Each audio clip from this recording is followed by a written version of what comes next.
जालना महापालिका निवडणूक ही रंगत आलेली आहे. यामध्ये प्रत्येक पक्ष हा आपापले उमेदवार रिंगणात टाकत आहे व आपापल्या पक्षांना उमेदवारी मागत आहे.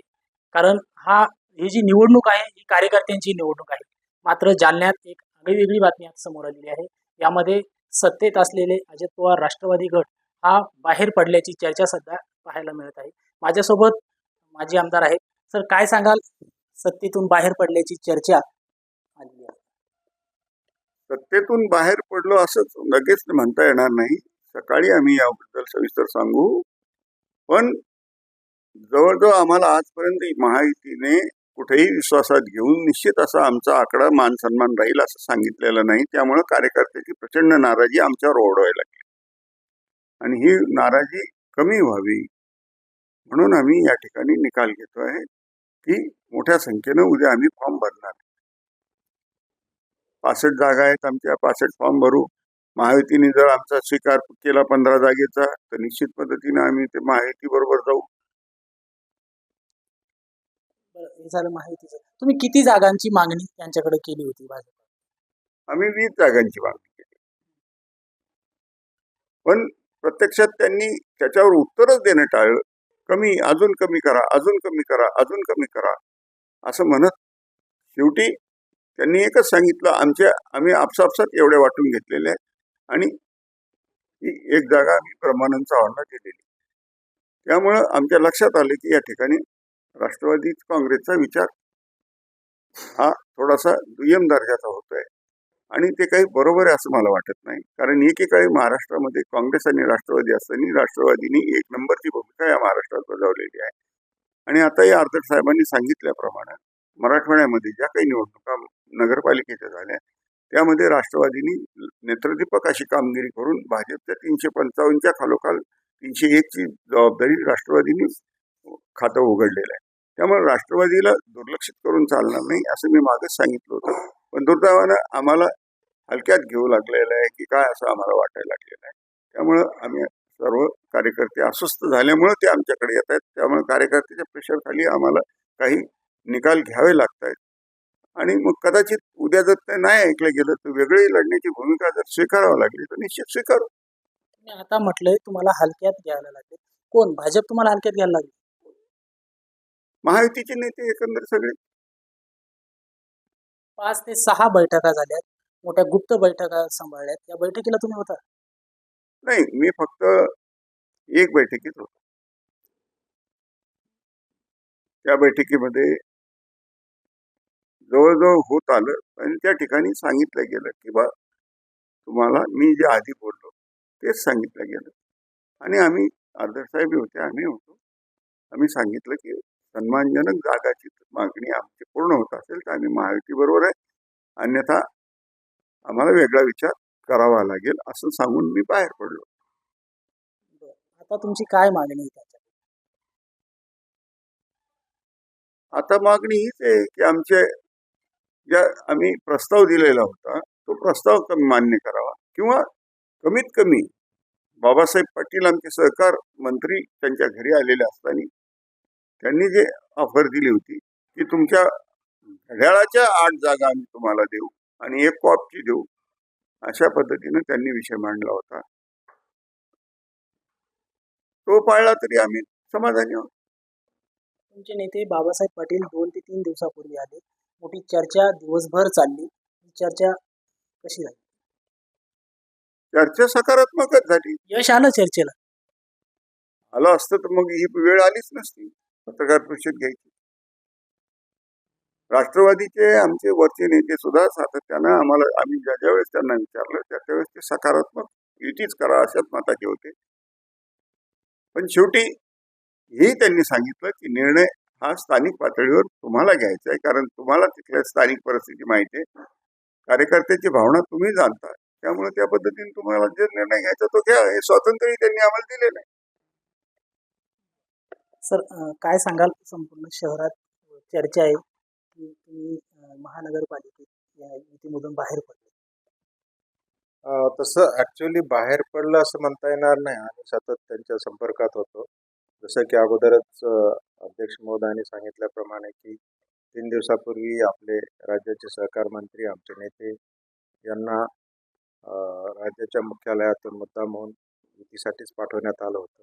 त्यांच्यासोबत आम्ही भाजपच्या नेत्यासोबत चर्चा केली, सविस्तर चर्चा केली, सकारात्मक चर्चा झाली. त्यांनी आम्हाला आश्वासित केलं की आम्ही तुम्हाला चांगल्या प्रकारे सामावून घेऊ, सन्मानजनक आम्ही तुम्हाला जागा देऊ.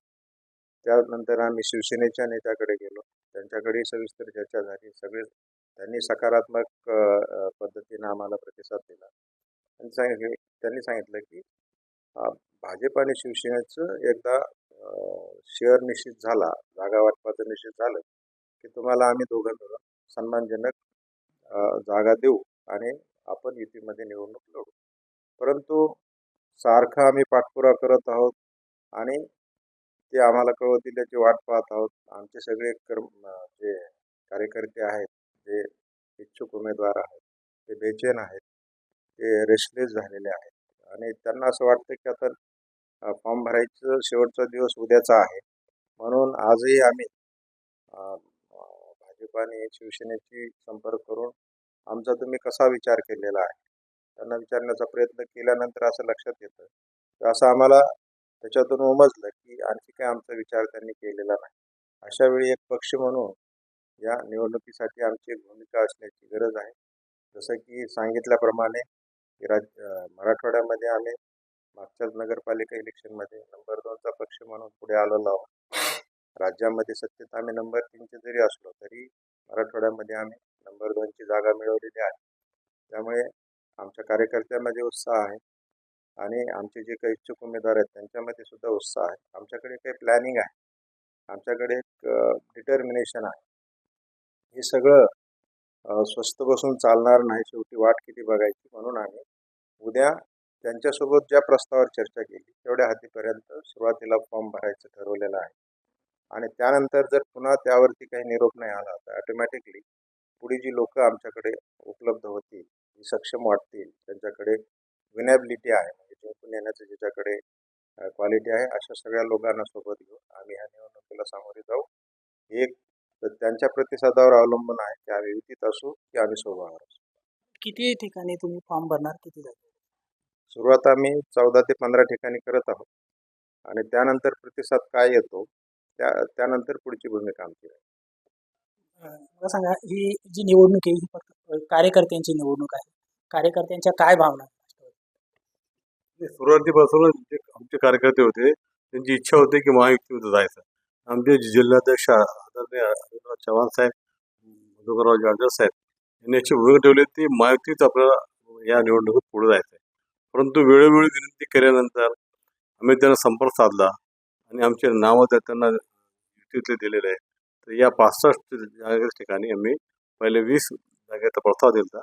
नंतर बैठकीत 2 वेळेस त्यांनी मला सांगितलं त्यांना 10 जागा देतो. शेवटी त्या 10 सुद्धा त्यांनी जागा दिलेल्या नाहीत आणि शेवटी आज सकाळी अर्जुन खोतकर साहेब, बबनराव लोणीकर साहेब, रवींद्रनाथ चव्हाण साहेब आम्ही बसलो होतो. ते म्हणे अण्णा आज तुमचं आम्ही 8 जागा आम्ही त्यांना विनंती केली होती. त्यांनी 6 जागा मान्य केल्या होत्या आणि 2 जागा पुन्हा आम्ही तुम्हाला वाढून देऊ अशी त्यांनी आम्हाला आश्वासन केलं होतं. पण आत्ता सध्या या वेळेपर्यंत त्यांनी कुठलाही आमच्या संपर्क साधला नाही आणि आम्हाला माहिती दिली नाही. म्हणून आम्ही आता कार्यकर्त्यांच्या आग्रहाखातीर या ठिकाणी उद्या सर्व कार्यकर्ते 65 जागेवर फॉर्म भरणार आहोत. आमच्याकडे 103 कार्यकर्त्यांनी इच्छुक म्हणून मुलाखती दिलेल्या आहेत. सक्षम कार्यकर्ते आमच्याकडे आहेत. म्हणजे तुम्ही इथून बाहेर पडला. इथून बाहेर पडण्यापेक्षा आम्हाला नाल्याचं हे पाऊल उचलावं लागलेलं आहे. पक्ष म्हणून पक्ष आणि कार्यकर्त्यांची भावना लक्षात घेऊन हे पाऊल उचलावं लागलेलं आहे. त्यांना स्वबळावर लढण्याची घोषणा केली तुम्ही आता राष्ट्रवादी गटाकडून. काही भाजपचे नाराज तुमच्या संपर्कात आहेत? आमच्या संपर्कात तर कालपासूनच अनेक लोक यायला लागलेले आहेत. भाजपाचे नाराज? सगळ्याच पक्षातले नाराज आहेत, भाजपातलेच नाही, सगळ्याच पक्षातले नाराज लोक आमच्या संपर्कात आलेले आहेत. आणि मग शेवटी आमचं जर माहितीने सामावून घेतलं नाही तर आम्हाला आमच्या मार्गाने जायचा मार्ग मोकळा आहे. कारण राज्यात आज काय पाहतो, आज ह्या पक्षात आत्ता 1 तासापूर्वी होता, दुसऱ्या पक्षात 3ऱ्या तासापूर्वी दुसरा रुमाल घालून करायला लागले. आम्ही राजकारणात आहोत, आम्ही काही साधुसंत नाही, आम्ही त्याच पद्धतीने काम करतो. म्हटलात आता सर्व राज्यात तेच चालू आहे. जर तुमच्या मनासारख्या जागा तुम्हाला दिल्या तर काय? आमच्या मनासारख्या जागा मिळत असतील तर आम्ही महायुतीत आहोत. पण आता जागांची संख्या आम्ही कालपर्यंत जे 8 जागेवर होतो समाधानी, 8च्या ऐवजी आमचं स्पष्ट म्हणणं आहे की आम्हाला किमान 12 जागा मिळाल्या पाहिजेत. नक्कीच हे होते अण्णा चव्हाण यांनी म्हटलेलं आहे की अद्याप आमचं महायुतीत असल्यामुळे आमच्या जागा वाटपाचा तिढा सुटलेला नाही. त्यामुळे ही निवडणूक आम्ही आता स्वबळावर लढणार असल्याचा इशारा सुद्धा यावेळी त्यांनी भाजप महायुतीला दिलेला आहे.